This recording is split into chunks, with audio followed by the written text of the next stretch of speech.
And welcome to After Cafe, where the SHA thought find depth and every conversation explores the art of thinking beyond the obvious. And today I have my special guest. She's a pop culture blogger, writer, and founder of AlyasiaWorlds.net. Not other than Miss Alyazia Aldhaheri. Welcome, Miss Alyazia on Abstract Essay. And can you please introduce more about yourself that I missed? Hi everyone, my name is Alyazia. I'm a pop culture blogger based in the UAE, which is Dubai, and I've been doing this since 2019, and I'm happy to have you all here. Yes, and thank you so much for sharing your knowledge and wisdom to the world, Miss Alyazia. So today let's talk about why pop culture still matters, stories, identity, and fandom. So, in the age of a global crisis and polarized discourse, why does dissecting a TV show or debating a superhero movie feel so urgent and vital to people? I think it's more to do with like enjoyment. So, instead of knowing what's around the world and what's happening around the world, it makes sense to enjoy and continue writing something that will give you hope and fun every single day instead of worrying what's going on. Pop culture is often dismissed as a lowbrow or trivial. How do you respond to argument that is distraction from more serious art and issues, Miss Alicia? Well, I think we can separate both of them so we can concentrate on the most serious current issues, but at the same time, we can actually enjoy and make sure that um, we read and just enjoy the fun moments we see in pop culture and TV series and movies to go out of the context of what is available with the current issues. Interesting and empowering answer, Miss Eliza. Has a definition of a pop culture itself changed with the fragmented streaming and algorithm-driven niches? Do we even have a shared pop culture anymore? I think yes. I mean, I see the high trending of in Google and Google SEO trendings that it's going up and up. So I still see it as something that everyone continues doing in the future.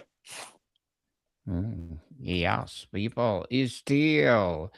And let's talk about the identity and the self. How does a pop culture act as a toolkit for identity formation? Can you share a personal example of a character or story that help you understand a part of yourself? I don't really have one, but I would definitely say yeah, I can't really answer this one because I don't really have one. Okay, so tell us the demand of authentic representation in film, games, and comics is louder than ever. Why does seeing yourself in a story matter beyond I symbolism? I think it matters due to the reason of like when a character is out there and we can read the comics or the movies or whatever it is in the pop culture scene. Um it's mostly of an enjoyable perspective of what the character is. Mm, So yeah. it depends on the character Yeah. itself. So, Ms. Alicia, conversely, what is the value of engaging with pop culture that depicts experiences unlike our own? Can a fantasy saga or alien romance foster real empathy? Yes, if done. So if we look at characters acting in a way, brotherhood or whatever it is, we just want to follow it. So I think there is a perspective of trying to follow a character even though we know it is not true. So it is a possibility. It's a possibility indeed. And let's talk about the fandom engine, community, and ritual. Fandom has moved from the margins to the mainstream. What a fundamental human need does participating in fandom, from fan fiction to cosplay to theorizing, fulfill? Um, so yeah, I mean, there's a lot of mainstream in regards to like going from cosplay and to movies and to gaming, which we see now, which is actually quite amazing if you think about it, that how does a normal fandom, instead of just writing about it in a fan fiction site, is now going through cosplay and just sharing. So I think the community goes together, and we find our community around us. The more we do, um, it goes to mainstream, the more it becomes easier to understand about the fans. Indeed. And social media has a transformed fandom from a passive consumption to participatory, often confrontational space. Has this been a net of a positive of how we engage with the stories, Miss Elisha? Um, yeah, so Instagram really helped. I mean, I can see that from my social media. In the past, it was very little, not going, not a lot of people know about blogs in pop culture. Right now, it has actually went really up. We can see that the participation of like the whole blogs on that goes up. Social media, they know most of it. So really social media has really made a big impact in the current state of fandom and movies. Indeed. So we see a toxic fandom incidents where fans attack creators or each Mhm. other. Is this inevitable downside of a deep emotional investment or a sign of a broken cultural dialogue? I think that toxic fandom is an issue with every kind of niche. So, I mean, not fandom, but toxic is in every niche. So, um, the point is that if they do fight about a not real character, I think they should think about why are they fighting about it? What's the reason that they argue about it? So they should understand that this creator is doing their job and they just want to share it. There is no reason to attack a creator due to their favorite show or TV not out in the creator's blog or social media. Interesting and empowering answer, Miss Alicia. So let's talk about the social mirror and catalyst. Great pop culture often reflects the anxieties of its time: zombies, apocalypse, or dystopian, and many more. What do our current dominant trends tell us about our collective psyche?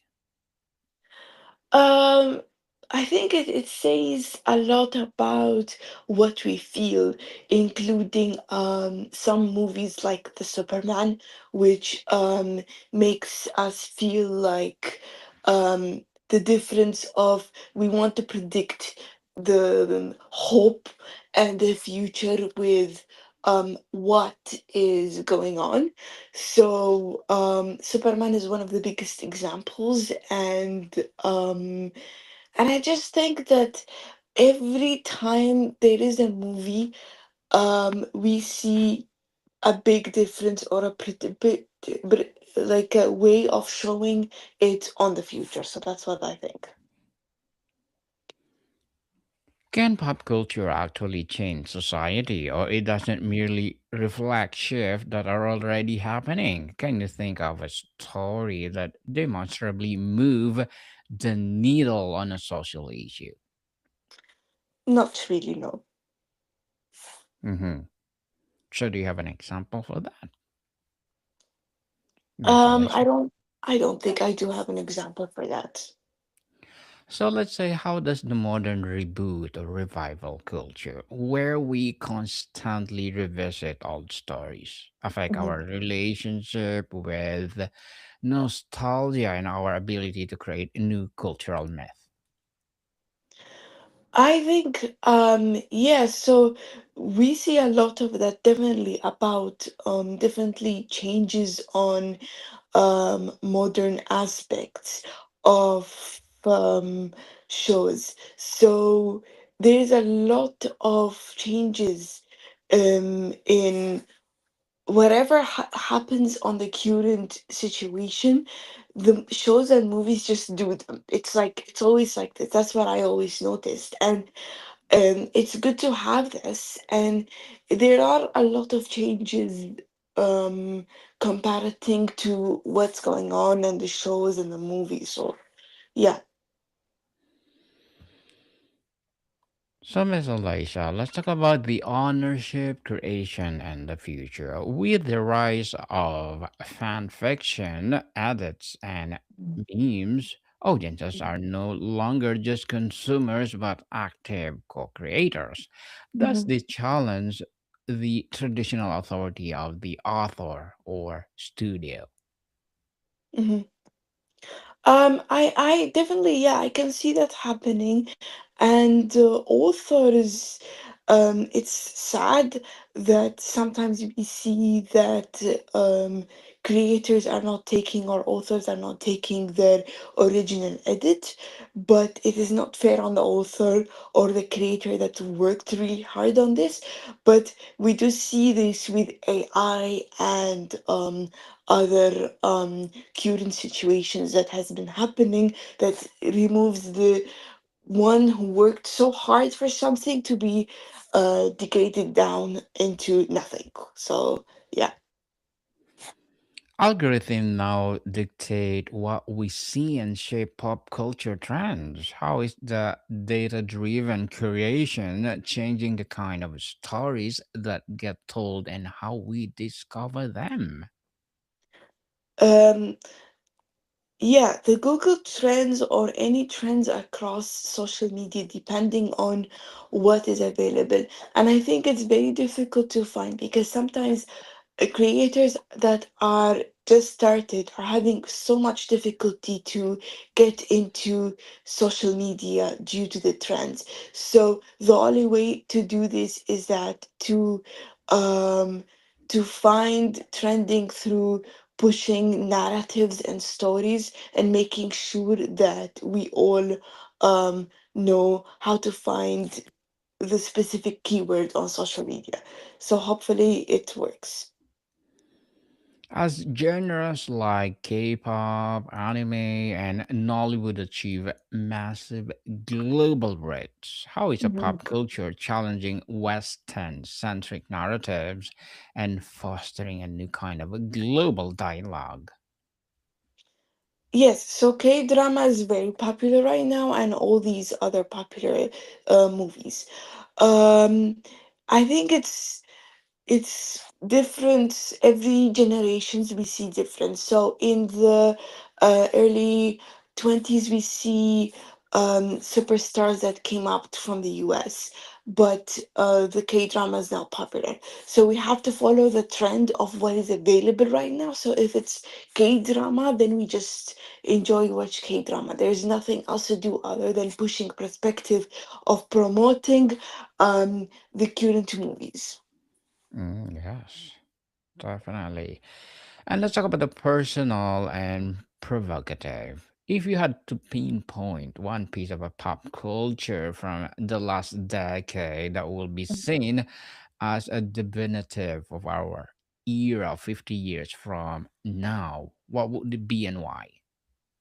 I think definitely there's a show called Downton Abbey. I'm sure everyone heard of it. Mm-hmm. Um, it's definitely a classic show that doesn't seem to be ending with its trending part, and it's always there. So I think these kind of classical shows like Downton Abbey, Princess Diaries, um, are always going to be movies that will always be the top, and will always stay trending in my opinion. So, Miss Alyssa, as a pop culture blogger, writer, and founder of AliciaWorlds.net, what are your short term and long term goals? My long-term goals is to make sure that I change the perspective of the UAE of the UAE with blogs, TV series, and movies, and just to know and share about the Emirati culture, which is the UAE culture towards the blog, and also continue sharing more and more anime and movies in the future. Good luck to your goals and looking forward for more success, Miss Alicia. And what will be your piece of advice for those people out there who want to be like you? I definitely think, as the general advice says, just be yourself and always try to find um, different ways and copy different ways to follow different strategies and just start now. And thank you for that advice. So, can you please recommend a TV series or a movie that empowers you? Downton Abbey and Princess Diaries, Annie Hathaway. Yes, they are so good. And thank you for that recommendation, Miss Alicia. And tell us, is there a risk that our deep immersion in fictional universes and fandoms is serving as a substitute for community or purpose in the real world?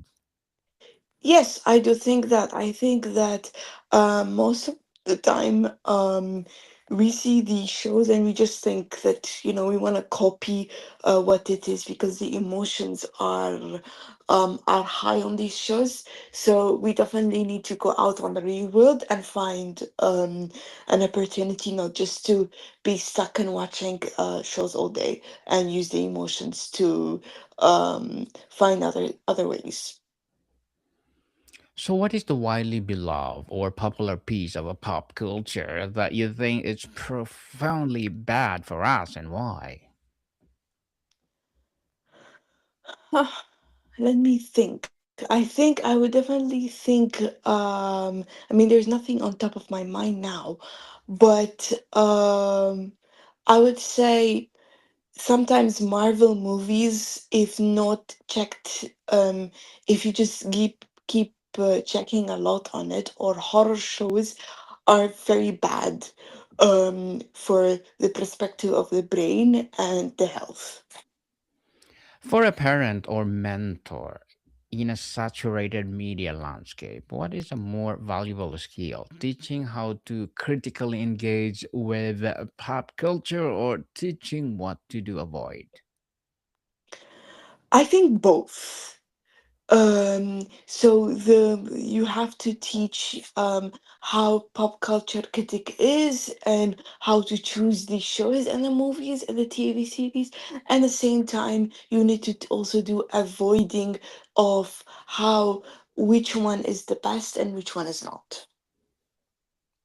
Interesting and empowering answer, Miss Alicia. So, before we wrap up our discussion for today, I'm inviting you to please do listen to my other podcast, people, my other podcast, because my abstract essay is already in fifth season. Abstract poetry in its second season, and my book 101 review in fifth season too. Please listen to them wherever you listen your podcast. So, Miss Alicia, imagine a future where AI generated perfectly tailored endless story content on demand. In that world, does shared pop culture and its power to connect us is or cease to exist? I don't think so. I think it's definitely going to continue. It's definitely something that I see a future in. Um, with what's going on, so I definitely think that it's not going to be something that it is going to stop. Yes, and thank you so much for sharing your knowledge and wisdom to the world, Miss Alicia. Thank you, thank you, thank you. And can you please invite our listeners to support your advocacy, your business, or whatever projects that you're doing right now? So I currently have a website, alishwa.net, a social media, and many more. If you live in the UAE, I also have a store that you can buy books and manga. Yes, people, let's support Miss Alicia because if you support her for sure, more and more empowering culture blogger, of course, as a writer as well as the founder of AliciaWorlds.net will rise. So, Miss Alicia, thank you so much for your time. More to come, people. See you soon.